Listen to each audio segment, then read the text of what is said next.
that you cannot cook something on Shabbos, but you could cook something before Shabbos and leave it on the heat, and it can keep on cooking the whole Shabbos. Don't check it, don't look at it, don't lift off the lid, because then that's like cooking it when you put the lid back on. Just leave it there, it can go on. We learn the same thing if you're dyeing flax. You put the flax in a solution of dye, because the flax is very tough, stringy. That's why we use it in our garments, and that's why we have to check the garments to make sure that there's no flax thread being used in a woolen garment, because that's a mixture of wool, which is from an animal, and flax, which is a plant. Hashem doesn't like mixtures. We're not allowed to mix. We're not allowed to plow a field with an ox and a mule or a horse. We can't mix two kinds of animals together. We can't mix grains together. We can't mix grain with vines, fruits. Okay, so if you're taking this flax and you want to dye it, you can put it in a dye with under a flame if you want, and just let it soak. The whole Shabbos can soak. It's a machlokes, it's a discussion in the Mishnah. Beis Hillel, Beis Shammai. Beis Hillel says that's fine, just leave it be. And Beis Shammai says no, we're not allowed to do it, because even your pots and pans need to rest on Shabbos, not just your animals, even your pots and pans. Hillel says that's a little bit too far.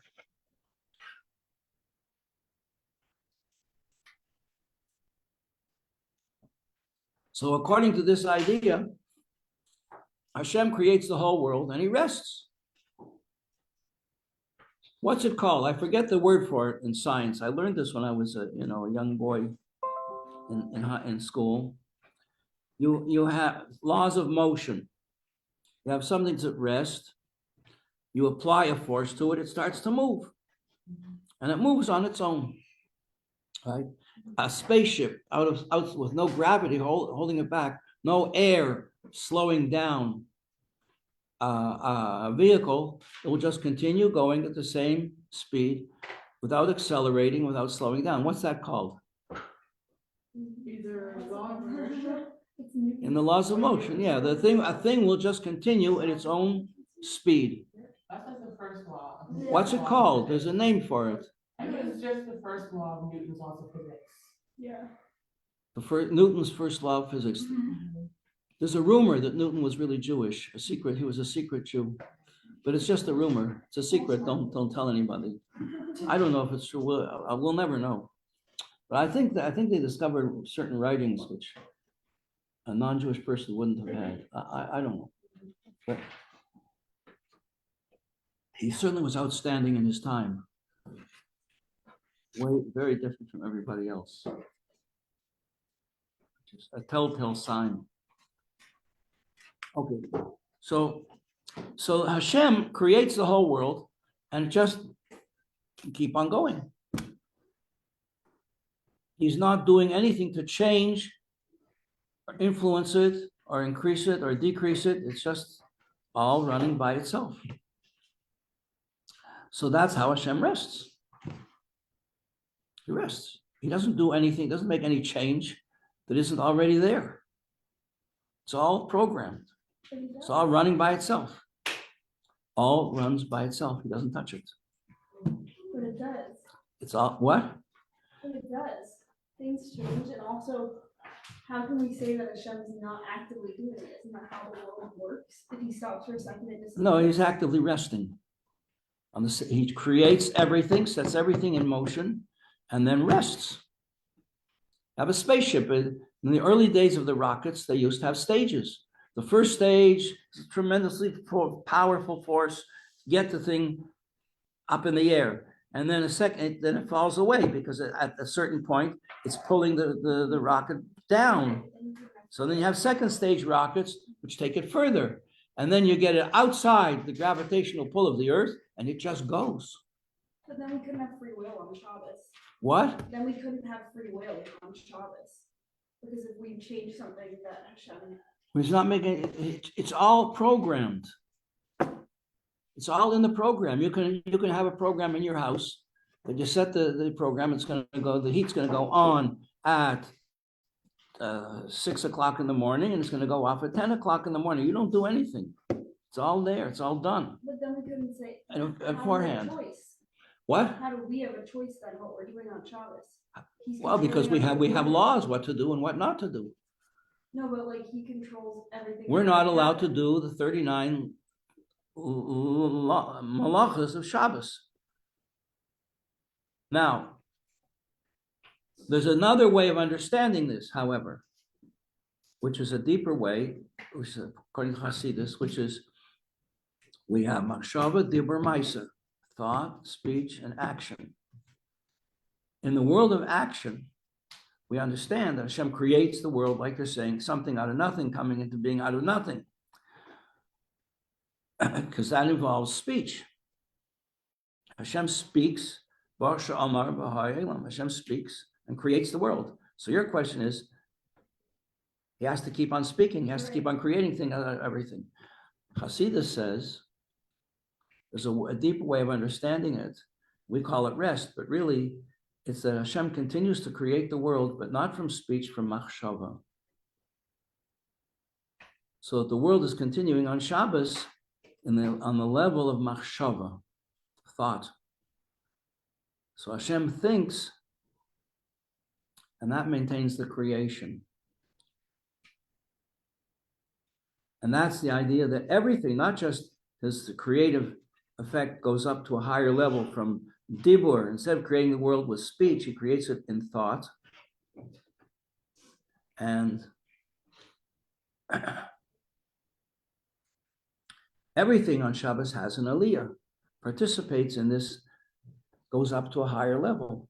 So that's why during the week when you eat food, you have to have an idea that you're going to use the energy from this food to serve Hashem. Whereas on Shabbos, you can take the same food and just enjoy it, because enjoying food on Shabbos is part of keeping Shabbos.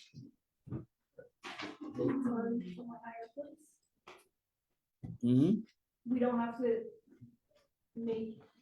think about it in that way, but these are coming from thoughts. Creation is coming from Hashem. The world is existing in its energy from Hashem's thought. So that's why it's very important. If we can think about good things on Shabbos, then we participate to a certain degree in that. And that's the tremendous, delightful experience of Shabbos, which anybody who keeps Shabbos knows. If those of you read the Dvar Torah that we folded last week, the first words were, in memory of the person who passed away, who was my first teacher, the first one who taught me.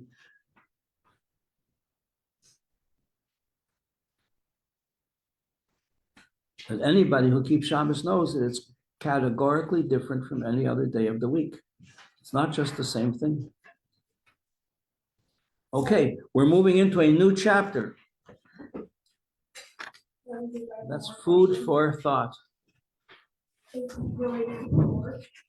have to speak a little louder and very clearly, because the acoustics here spoil the words. I don't hear beginnings and endings of words. Okay, from what you were saying before, it's from his thought. Does that mean it's closer to his essence?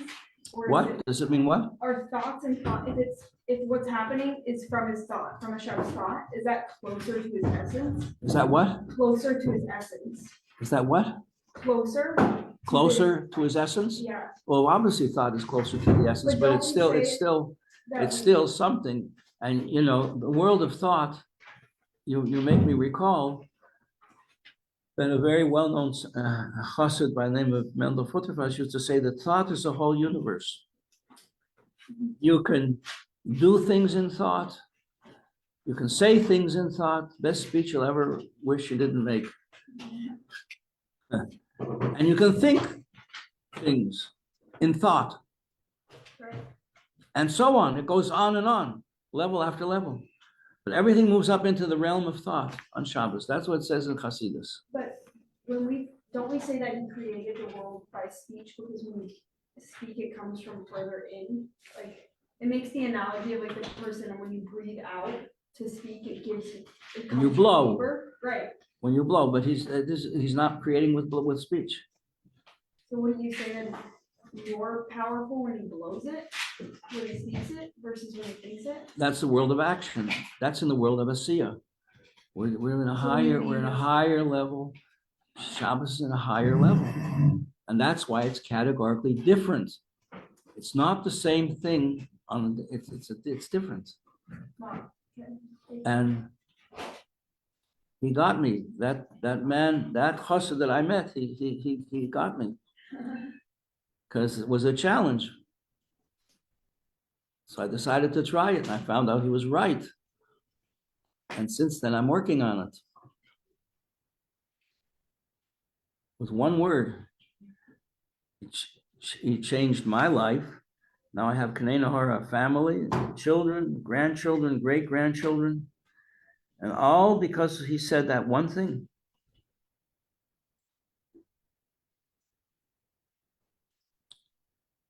Okay, chapter 9.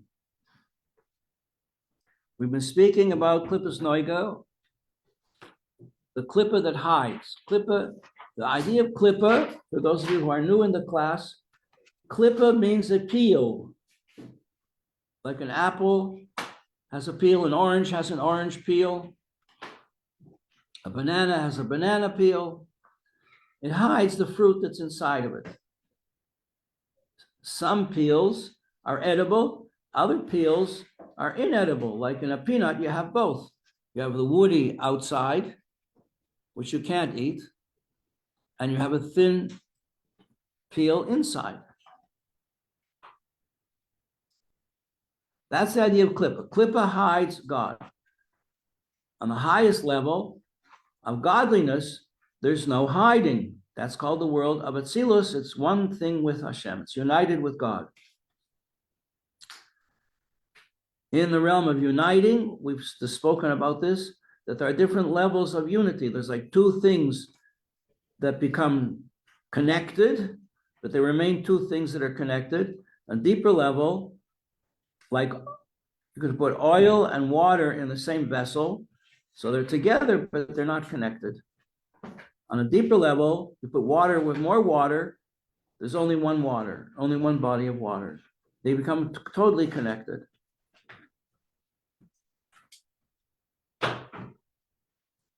Klippa hides this.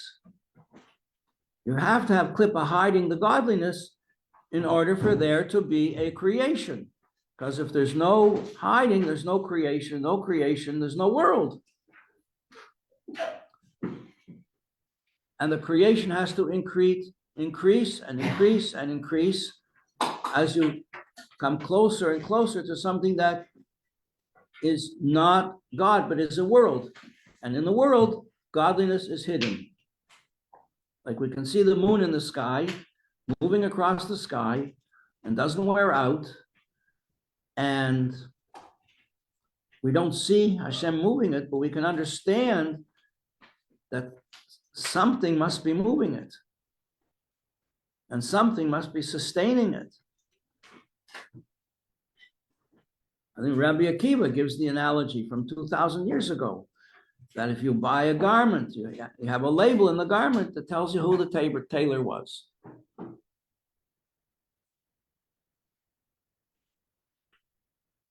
So the world is a garment, like a garment that Hashem creates, and we can see from the world that it has a creator. And that is Hashem. And that was discovered by Avraham, our great father. And he taught to the whole world. Okay, so this is what the idea of the klippa. In klippa, we have 4 levels that correspond inversely to the 4 letters of Hashem's name, or the 4 worlds of creation. Okay, so Klippas Noiga is the highest of these worlds, And it's called noiga, which means it shine.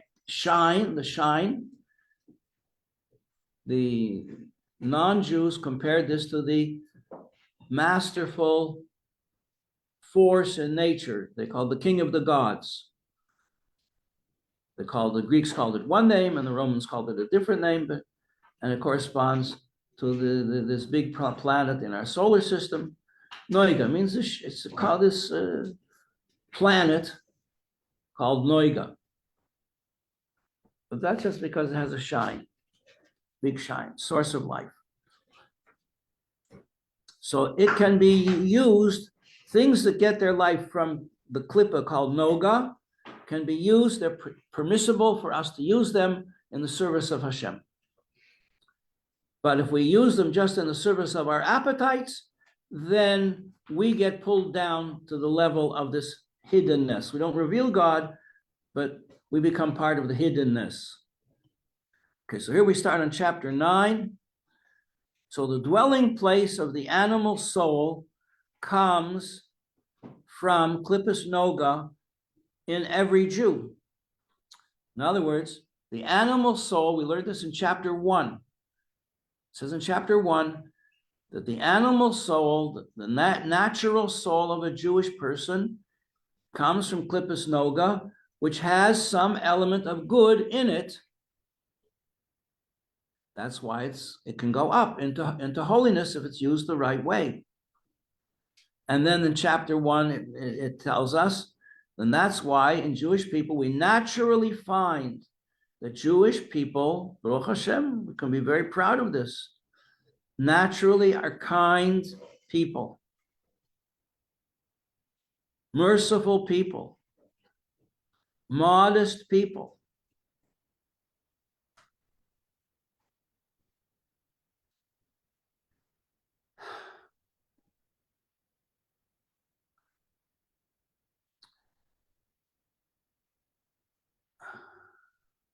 Where is the animal soul?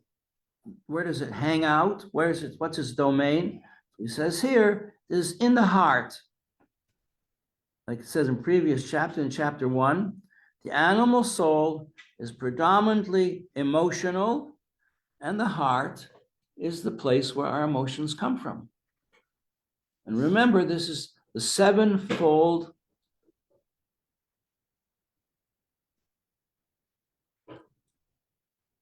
how should we say it?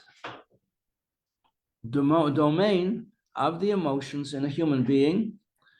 And we go think back to chapter 3, where we have chapter 2 and 3, where the emotions are classified as being in the heart, and the mind is the Chabad, is higher and can control the heart. That is the great quality of mankind as opposed to animals. We mentioned many, many times that every animal has its own wisdom, that is its nature, but it can't deduce one thing from another. So that a fox can be extremely clever. We speak about the clever fox, right? Birds can know how to navigate without GPS. Spiders can weave a web, but birds cannot weave a web.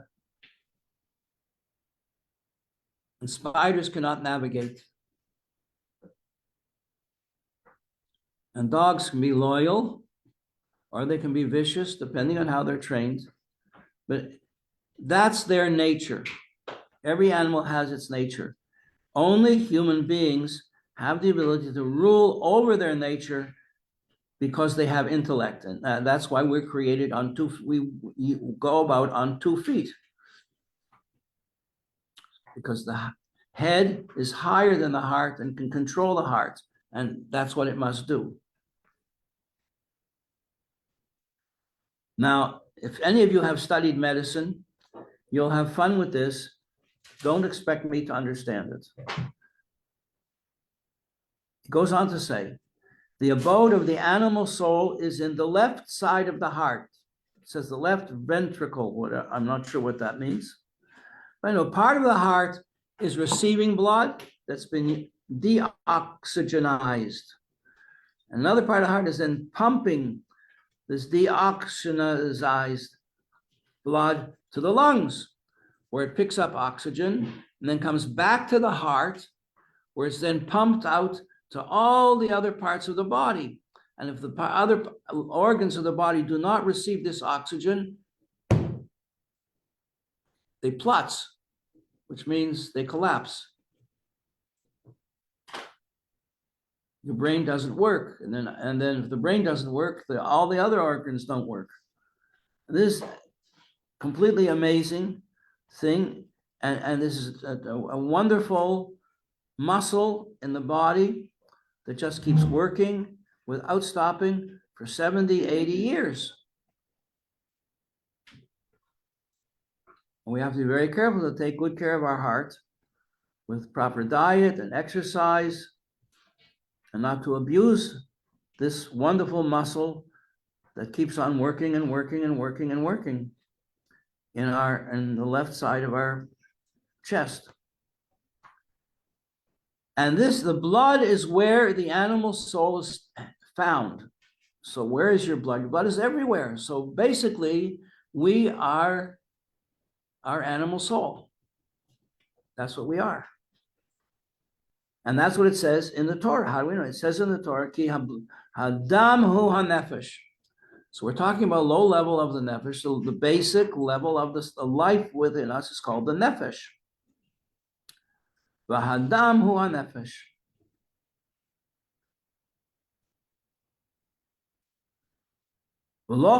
So therefore, since the animal soul is in the blood, and the blood is in the heart, so your heart is the source of your desires for physical pleasure. Third paragraph, page 136. V'lochein kol hataiva, play the word for desires. Physical desires is taivas. Like they say in Hebrew, the ta'avon. Should have a good appetite.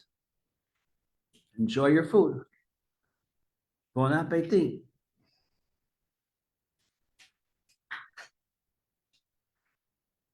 A better expression, instead of you should have good appetites, because it's an animal thing to have a good appetite. Better to say santé, good health, l'chaim. Just have a good life. Use the energy to do something worthwhile, something life-giving. So taivas come from the heart. Another thing is hispyros. What is hispyros? It's bragging. That's the element of air. Kas, anger, is the element of what? Fire. Gaiva, pride, haughtiness, it's also from fire. Laziness, from what? Earth. Heaviness. Some people are very naturally heavy. They bring down an exciting. They just don't participate in anything in an exciting way,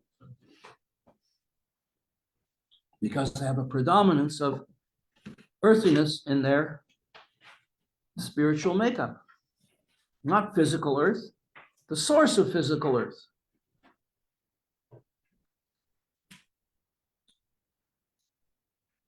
All these things are in the heart. Moving up now to page 137. Which lists these same things. Anger and other passions come from the heart. Umi halev, and from the heart, hey mispashtes b'chol haguf, they spread out to the whole body. And not only that, but these feelings go from the heart up to your brains. And what happens when they go up to your brains? To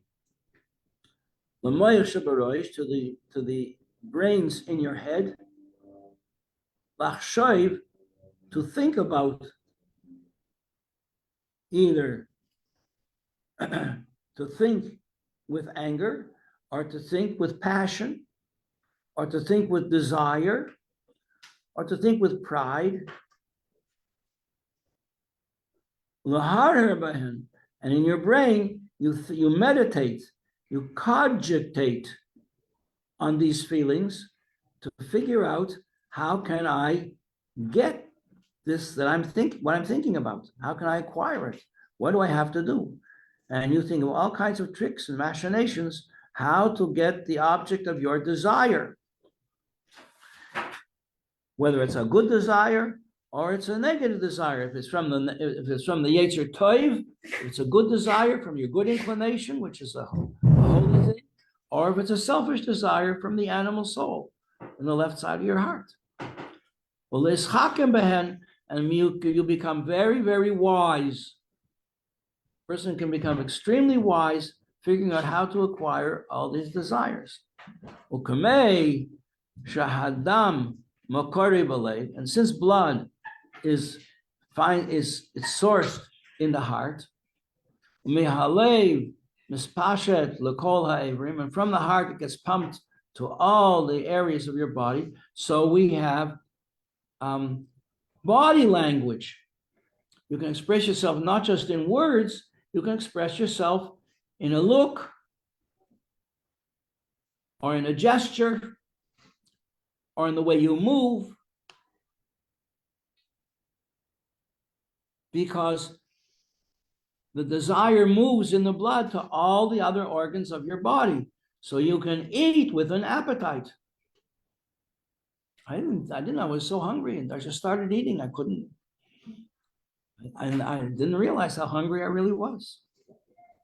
So it circulates from the heart, the blood circulates into every organ, and also goes up to the brain, which is in your head. So much for the animal soul. All this we've learned before. Right? Yeah.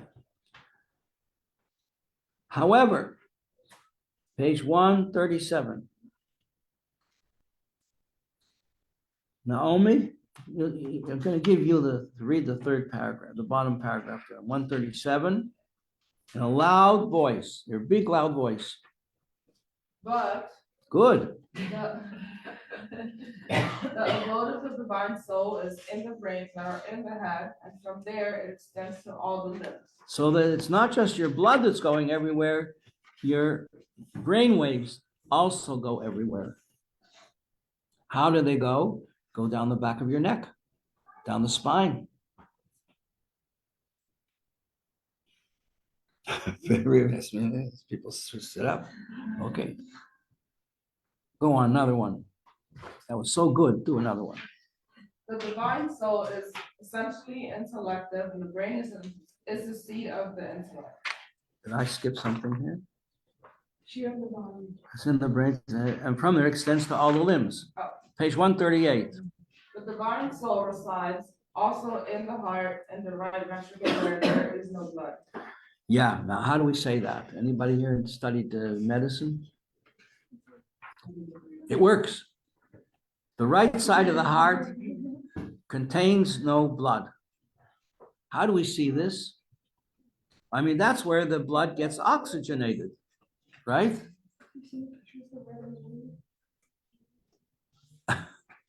Okay.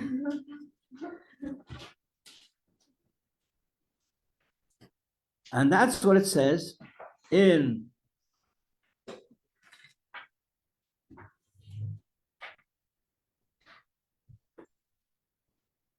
Torah.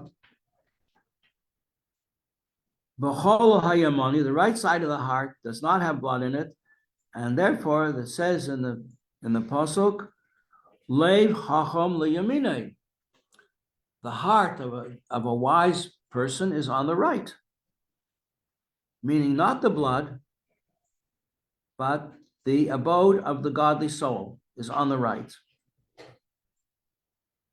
So we see that the godly soul resides not only in the brain, but also in the right side of the heart.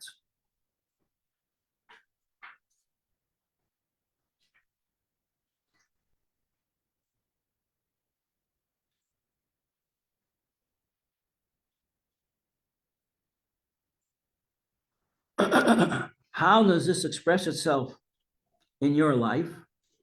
That the divine soul is, so what happens? So we have a conflict between the animal soul and the godly soul, which is going to rule over the heart. When you contemplate a godly idea, like you see the moon in the sky at 6 o'clock in the morning, and it gives you a sense of awe. This is called beholding the greatness of God. Behold, in Hebrew, the word is godlus, the greatness, haboira, of the creator. And when you behold the greatness of the creator, it fills you with a sense of wonder and awe. How awesome. Remember, Yaakov Avinu lay down on the mountain, went to sleep, and he had a dream of a ladder going from the earth up to heaven, and angels going up and coming down. And when he woke up, he said, how awesome is this place? This is no place other than the gateway to heaven. Ma noira. So the word in Hebrew is noira. Hamokenazeh. How awesome is this place? And when we behold the awesomeness of the universe, of the world around us, then that meditation, that thought process goes down the back of your neck, down the spine, into the right side of the heart. And if it's very strong, it pushes the Yetzer Hara out of there, takes over the heart. Fill your heart, the right side of your heart becomes filled with this feeling of awe and wonder at the greatness of Hashem, and you just want to stay there. You want to be connected to Hashem the whole time. That's called love of Hashem. That's what happens. Until your heart fills with this, so full of this feeling of love that it actually spills over from the right side of the heart into the left side of the heart.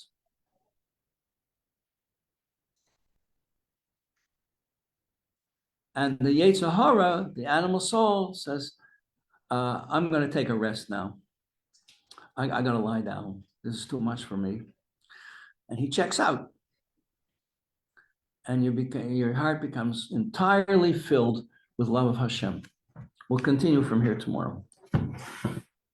Thank you.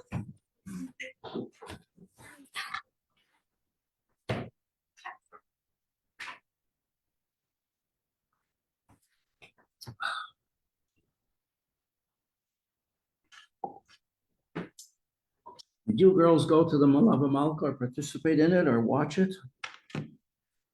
From the Kinnis? Well, I didn't either. But it sounded pretty good from where I was. My wife was watching it at home. The whole thing, the whole presentation was one long medley of song, Hasidic songs, dancing everywhere. All the shluchim, young, old, they're all dancing and singing and singing and dancing and dancing. And so the whole presentation, there were no speeches. It was really beautiful, something special. Okay, Baruch atah Adonai Eloheinu melech haolam v'olam v'fashos v'avos v'chesed al kel masha v'yisrael v'yis v'hem nefesh kol hayim baruch chai ha'elamim. Thank you very much, everybody.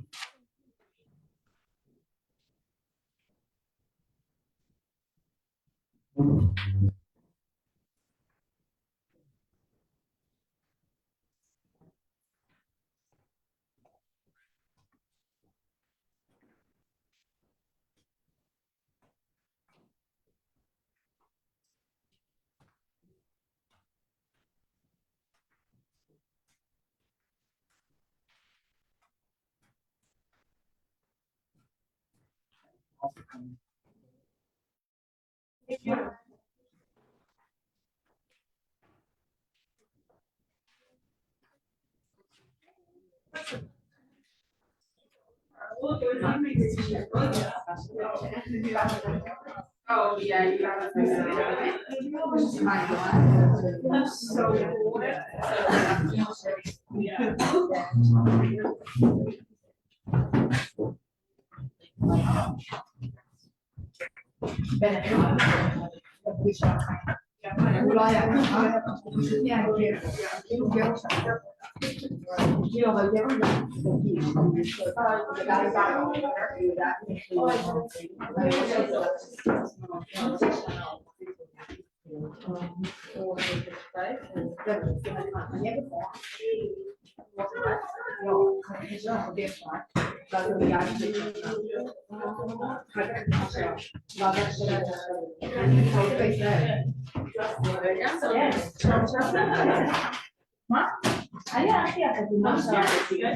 ואז גם עשינו את האפליקציה. וואו, היא התקדמה, באנו לחתונה שלה, נחתנו יום לפני החתונה שלה, ואז כמה ימים אחרי, בטוח משפטי יצא לכם, וואו, זה טוב טוב. הכל היה פשוט. וכל יום היה שבע ברחוב, מלא אירועים, שבת קטן. כן, מבינה? היה ממש כיף. בשבת שהיינו. Tomorrow morning is a I know. דיברתי איתה, אני אשמח להכיר אותה. זה אותו אחת. זה אותו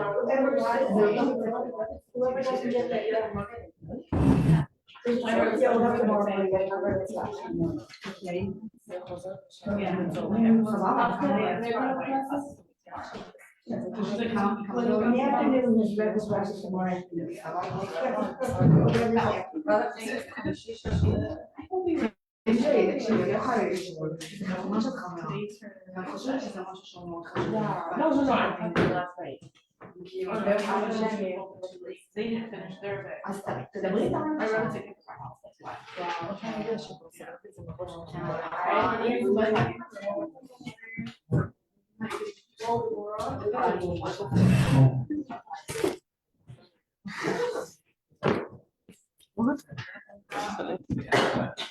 I stuck my face into this live video.